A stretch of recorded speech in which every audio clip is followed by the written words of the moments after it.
के टाइम पे गुण मिलाए, पत्रिका मिलाई, एजुकेशन स्टेटस मिलाया, ज़मीन जायदाद मिलाई, एचबी इलेक्ट्रोफोरेसिस नहीं मिलाया।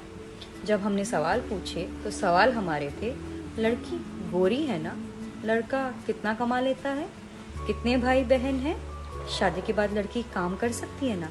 एचबी इलेक्ट्रोफोरेसिस के बारे में किसी ने बात नहीं की। प्रेगनेंसी के टाइम पे जब डॉक्टर ने बोला जांच कराना पड़ेगा, तब आपने पूछा मैडम थैलेसीमिया क्या होता है। नहीं मैडम, हमारे तो पूरे खानदान में किसी को खून नहीं चढ़ा। ये जांच गवर्नमेंट फ्री ऑफ कॉस्ट कर रही है, एनजीओज कैंप के द्वारा फ्री कर रहे हैं। प्लीज़ ये जांच कराइए, हमें इंडिया को थैलेसीमिया मुक्त करना है, कैपिटल नहीं बनाना।